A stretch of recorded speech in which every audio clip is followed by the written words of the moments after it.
Ladies and gentlemen, good evening and welcome back to our channel once again. And it is my hope and prayer that the video is going to find you guys in good health. Personally, I am fine, as you can see. Kisumu is fantastic, and maybe you could also let me know where you're watching the video from. The county or the country, in case you are out of the republic. Ladies and gentlemen, William Samoei Arap Ruto, the President of the Republic of Kenya, today named 10 new cabinet secretaries. And out of those 10 new cabinet secretaries, 4 of them are close allies of Raila Odinga. And just like I keep on telling you on this platform, in politics, nothing happens out of mere coincidence. And that everything in politics is normally well planned, well scripted, and executed to achieve a specific political objectives. In this video, I want us to figure out why Raila Odinga's allies have been appointed to the cabinet. First of all, let us go through the list of the 4 cabinet secretaries from ODM party. John Mbadi has been appointed as the cabinet secretary for finance. We have a choice to make either decision to reject over 60% of these names or give President Ruto his skunk. Let us not interfere with it. We give it to him. He has asked for it. Let us give him his cabinet. We know he's going to run the government from State House. These are not people who can run a government. Apart from a few individuals who are not even more than 8, the rest are incompetent, unqualified, have integrity issues, are people who cannot deliver this country from where it is to the next level that we want the country to move in. John Mbadi becomes the first Luo to be appointed to that position. During the campaigns, William Ruto preserved that position to the people of the mountain. The fact that he has now moved it from the mountain to Nyanza speaks a lot, politically speaking. The second person is Wycliffe Ambetsa Oparanya. Wycliffe Ambetsa Oparanya is one of the deputy party leaders in ODM party, which means by taking up that role, Oparanya is going to stop being the deputy party leader of ODM party. The third one is Ali Hassan Joho, again ODM deputy party leader.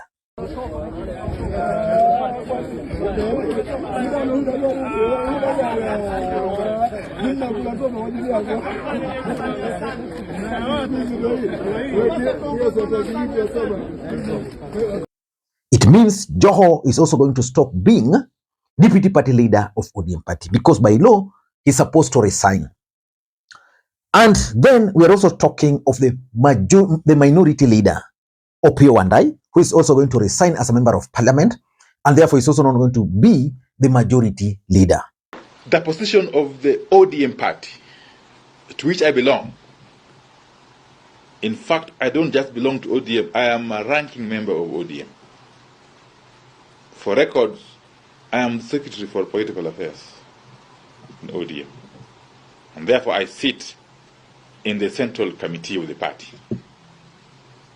You're also aware that I'm also the leader of the minority party in the National Assembly, courtesy of ODM, where I lead the Azimio troops. I am very clear in my mind what the ODM party resolved insofar as the question of national dialogue and proposition to constitute a broad-based government is concerned. Both the ODM Central Committee and the National Executive Committee pronounced themselves very clearly that they are in support of national conversation. Okay?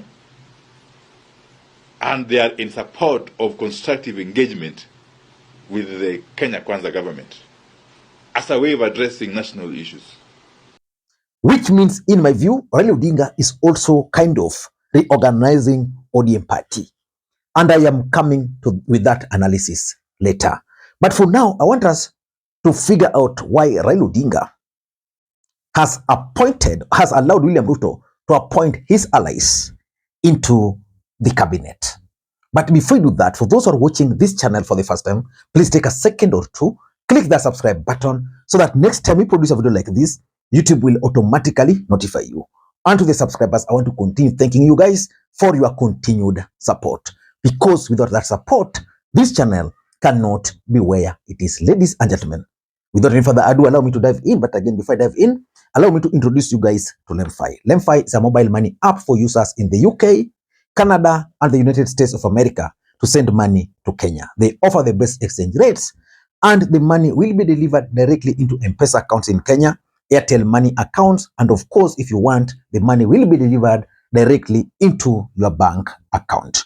You can download the app using the link in the pinned comment. Ladies and gentlemen, I've always told you on this platform that politics is about two constants: the betrayal and interest. And that as long as the interest can converge, politicians will always work together. And I'm actually surprised that some subscribers on this platform who have always been here are taking offense by the fact that I predicted that members of ODM party were going to join William Ruto's government. You see, what I do on this platform, by the way, is analysis. And the moment I said ODM members were going to join government, it was very clear they were going to join government. So if you don't want them to join government, that is your issue. But doesn't stop ODM as a party from joining government. And doesn't also take away the fact that I made that prediction. I've seen some of you guys trying to threaten that they are going to unsubscribe because I predicted. So do you want me? You expected me to say that ODM members were not going to join government? I have insider information about ODM party. So I knew what I was talking about.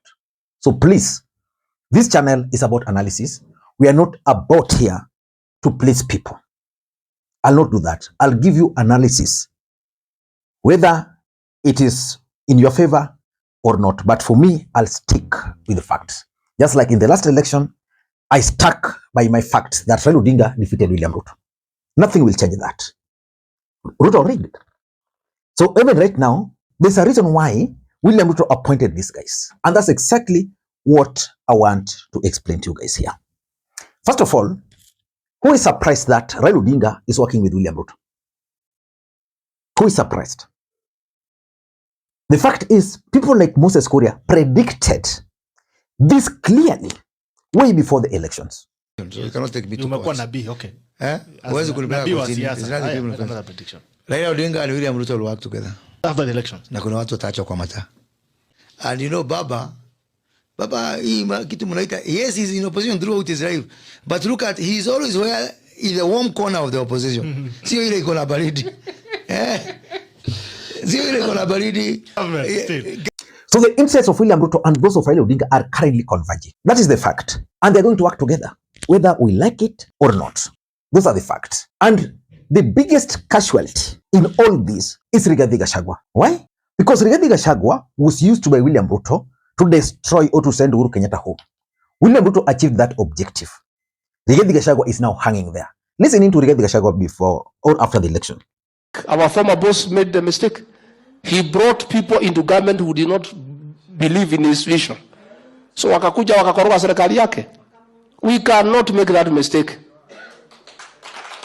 And I want to confirm, because some people wanasema labda president anataka handshake au rigidity hataki. Let me tell you, President Ruto is even more strict about this handshake nonsense than I am. He cannot accept. The handshake experiment was the worst thing to happen in the politics of this country. And there is no leader who has won an election with a comfortable margin who will be out of his mind to go and bring his opponents to come to his government. That would be making democracy nonsensical. Why do we go for elections? Kama tunaenda uchaguzi ati wale wameshindwa ati wanaingizwa ndani. Then iko haja gani ya kuzubua raia? Si tuachane na mambo ya uchaguzi, tuite wazee nyumba 10 wagawe viti. And because in politics nothing happens out of mere coincidence, let me give you the reasons why William Ruto has agreed to work with ODM members in his cabinet. Number one is Mount Kenya politics. Let me ask you this question. If elections were to be held today, do you think the mountain will give William Ruto the kind of votes they gave him in the last election? They can't. And do you want to tell me that William Ruto is so dumb that he can't realize that the mountain will not give him those votes? He's a politician. He has intelligence. So William Ruto already know, just like we know, that the mountain will not be with him. And he's already strategizing on how to cover for the mountain. He's doing that. And how can William Ruto cover for the loss in Mount Kenya? Target ODM strongholds. That's why when John Mbadi was declared, was appointed today, these were the reactions from Mbadi.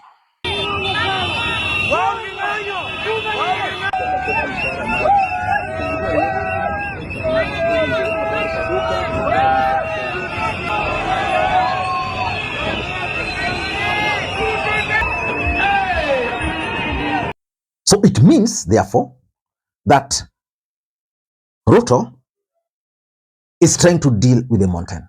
There was a lot of blackmail on the part of the leadership from the mountain towards William Ruto, because they believed they delivered. One thing they failed to realize is that politics is about interest, and that once elections are held, only one man becomes the president.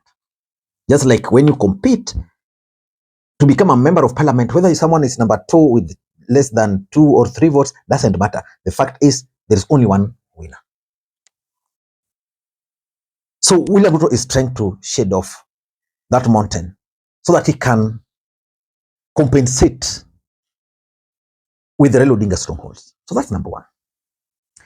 Number 2, which is also very, very important, is 2027 political equation. The truth is, maths are not adding up for William Ruto. 2027 maths is not adding up for William Ruto. William Ruto has tried all methods. Mountain is gone. He's tried Nyanza using his own team, not working. He has tried in Western Kenya, not working. So he realized that for him to succeed, he must win the support of Raila Odinga support base. And for him to win that support base, Raila Odinga must be in the picture. As fate would have it, Raila Odinga is interested in the African Union Commission, which means the government must support that bid. And therefore, because the government must support that bid, what do you give Ruto in return? So for Ruto, he must send Raila Odinga to AU, have his team in the cabinet, and then he can now deal with the politics later. Those are the realities. So he has brought them on board because of he wants the Luya votes, he wants the Luya vote. He wants the Luya votes, he wants the Luo votes, he wants the coastal votes. In short, William Ruto is trying to go back to the original ODM party, the support base. Very, very interesting. And that's why today, when William Ruto appointed Joho, you could see from Mombasa. These were the reactions from Mombasa.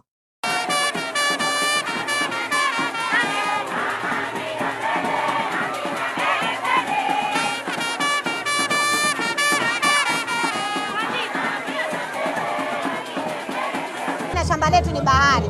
Kwa hiyo tunamshukuru na tunamwombea Hassan Joho aweze kufanya kazi yake, kwa sababu tunajua ni mchapakazi. Na pia tunamshukuru Joho kwa usimamo wake wa chama cha ODM. Kwa hiyo Ruto, sisi tuko pamoja na wewe kama wa Pwani, muache Joho afanye kazi, abadilishe Pwani.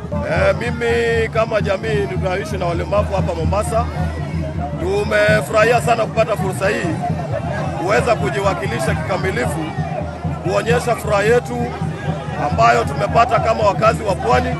Tunashukuru sana Waziri Ali Hassan Joho kupata wizara, na ni mtu ambaye amekuwa gavana hapa Mombasa, amekuwa kijali kila aina ya kategori ya watu, na tuna imani. Those reactions were designed to be like that so that they could send a message. The third reason why William Ruto decided to work with Raila Odinga allies is because he wanted to neutralize the Gen Z protest. If there's one thing which was giving William Ruto serious political headache was the Gen Zs. They are tribeless, they are leaderless, and of course you all know that they are well educated. How do you deal with such group?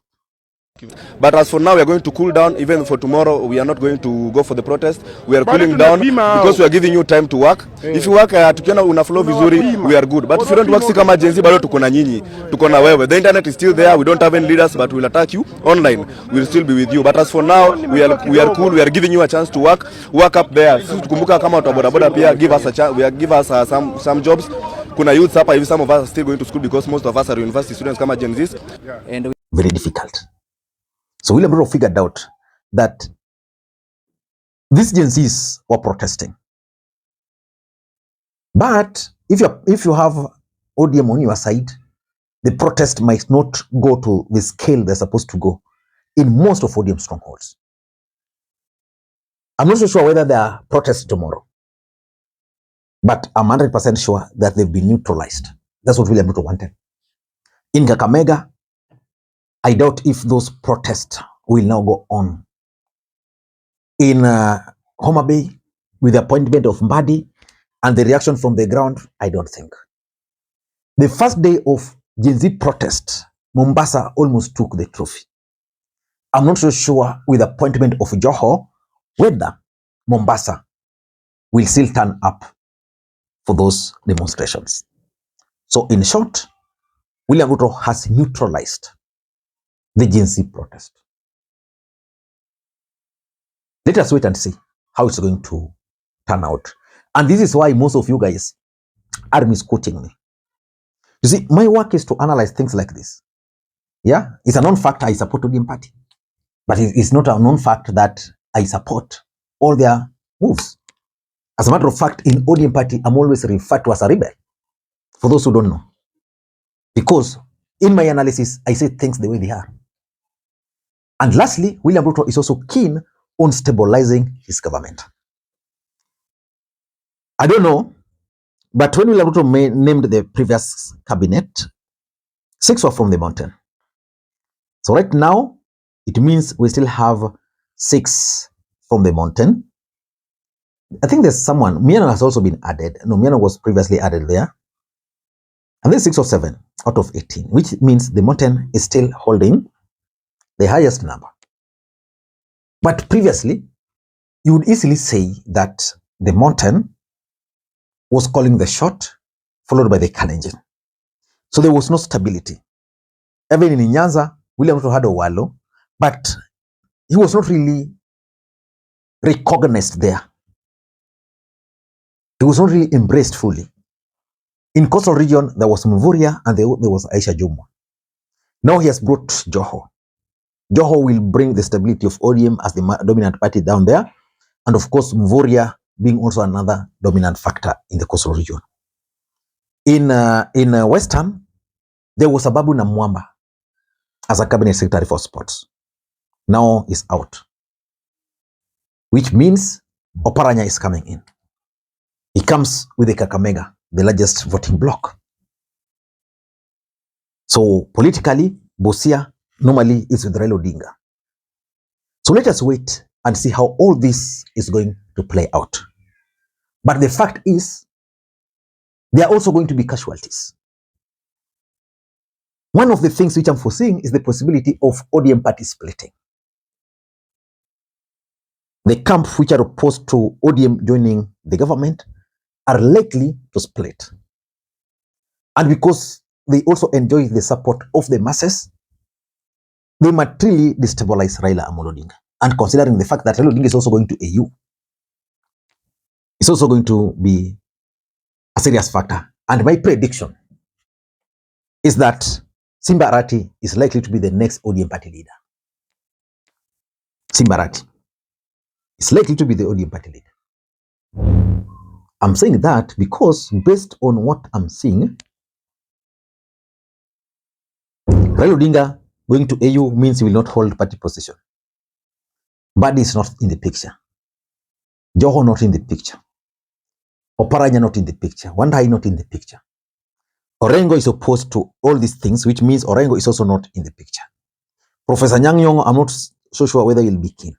So I may ask you, who do you think can take ODM party leadership?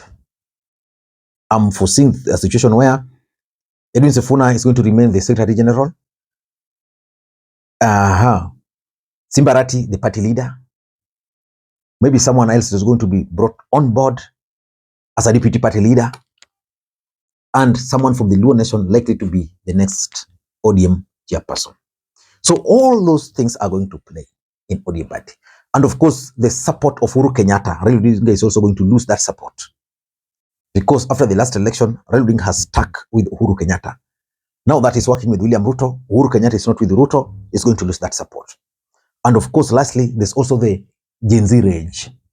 How will the Gen Zs embrace the new political developments? Of course, the rage is going to be on, but let us wait and see how it's going to unfold moving forward. Until next time, this is Lee Makwiny. And by the way, in my next analysis, I'm coming with why Raila Odinga allowed his members to join William Ruto's government. Until that time, this is Lee Makwiny. Bye-bye.